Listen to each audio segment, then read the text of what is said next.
Hermanos, bienvenidos a una entrega más de la reflexión de la palabra. Hoy jueves 15 de agosto del año 2024, jueves 19 del tiempo ordinario.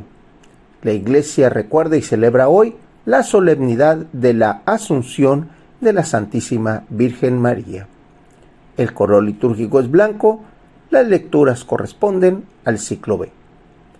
La primera lectura la tomamos del libro de Crónicas, capítulo 15, versículos del 3 al 4, versículos del 15 al 16, capítulo 16, versículos del 1 al 2. David congregó en Jerusalén a todos los israelitas para trasladar el arca de la alianza al lugar que le había preparado. Reunió también a los hijos de Aarón y a los levitas. Estos cargaron en hombros los travesaños sobre los cuales estaba colocada el arca de la alianza, tal como lo había mandado Moisés, por orden del Señor. David ordenó a los jefes de los levitas que entre los de su tribu nombraran cantores para que entonaran cantos festivos, acompañados de arpas, cítaras y platillos. Introdujeron, pues, el arca de la alianza y la instalaron en el centro de la tienda que David le había preparado. Ofrecieron a Dios holocaustos y sacrificios de comunión, y cuando David terminó de ofrecerlos, bendijo al pueblo en nombre del Señor. Hermanos, esta lectura del libro de Crónicas, donde nos habla de la arca de la alianza, donde es el hecho del Señor. Es ahí donde la historia bíblica nos dice que se guardaba parte del maná y donde también estaban guardadas las tablas de la ley. Bien, en este día, en donde la Iglesia recuerda la Asunción de la Santísima Virgen María, vemos también que el arca de la alianza es María. María, que es la que guardaba la ley. María, que es la que en un momento representaba al Dios Hijo, que le dio vida, que la trajo, que le dio un sentido mientras tenía su vida pública. Se encargó de enseñarle, de hacerlo crecer. Y el arca de la alianza fue prácticamente lo mismo para el pueblo. Mientras el arca estuvo en el pueblo creció. El pueblo fue unido a su alrededor y teniendo como centro a Dios. Por eso esta lectura nos recuerda que esa arca que contiene la alianza del pueblo con Dios, la debemos de recordar. Debemos de recordar esa alianza que constantemente el Señor nos decía: ustedes son mi pueblo y yo soy su Dios. De la segunda lectura la tomamos de la primera carta de Pablo a los Corintios, capítulo 15, versículos del 54 al 57. Cuando nuestro ser corrupto y mortal se revista de incorruptibilidad e inmortalidad, entonces se cumplirá la palabra de la Escritura: la muerte ha sido aniquilada por la victoria. ¿Dónde está muerte, tu victoria? ¿Dónde está muerte, tu aguijón? El aguijón de la muerte es el pecado, y la fuerza del pecado es la ley. Gracias a Dios que nos ha dado la victoria por nuestro Señor Jesucristo. La muerte, hermanos, la muerte ha sido aniquilada por la victoria, dice. Pero no nos habla de la muerte biológica, nos habla de la muerte espiritual.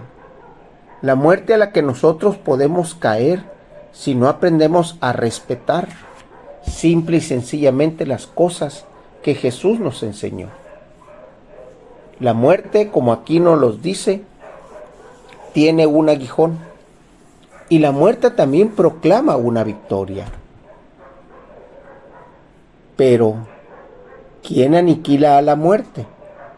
Aquí nos los dice. Se cumplirá la palabra de la Escritura.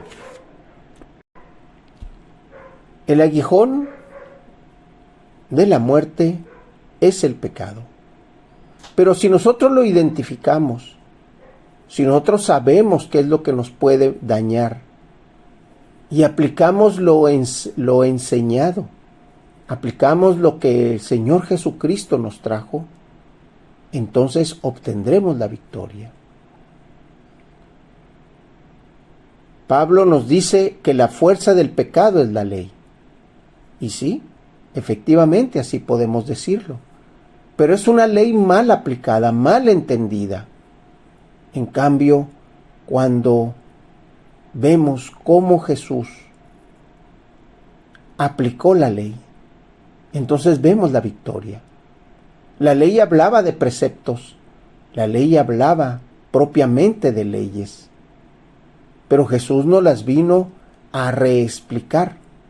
Jesús no las vino a reinventar. Y esa es la manera como la ley nos da nuevamente la salvación, porque gracias a Jesús la ley es aplicada al hermano. La ley es aplicada al necesitado y no de una manera literal, como el pueblo así lo estaba viendo. Del Evangelio lo tomamos del evangelista Lucas, capítulo 11, versículos del 27 al 28. Mientras Jesús hablaba a la multitud, una mujer del pueblo gritando le dijo: dichosa la mujer que te llevó en su seno y cuyos pechos te amamantaron. Pero Jesús le respondió: dichosos todavía más los que escuchan la palabra de Dios y la ponen en práctica. Jesús no desprecia a la mujer que lo amamantó. Al contrario, dichosos, dice, todavía más aquellos que escuchan la palabra de Dios y la ponen en práctica. ¿Por qué? Porque María, cuando tuvo aquel encuentro con el enviado de Dios, con el ángel, puso en práctica la palabra de Dios. Hágase en mí tu voluntad. Fue lo que le dijo. Y a partir de ese momento fue la llena de gracia. A partir de ese momento fue la consentida del Señor.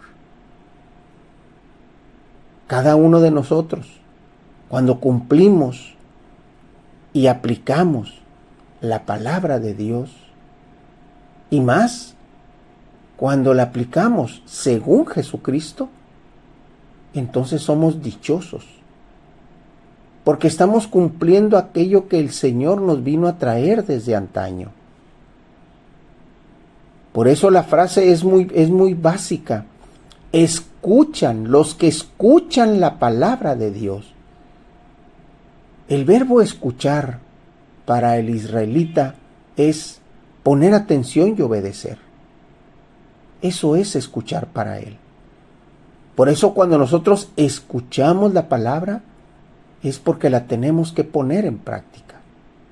Es porque la tenemos que llevar a buen término y aplicarla conforme la situación, conforme la necesidad. Hermanos, Dios los bendiga.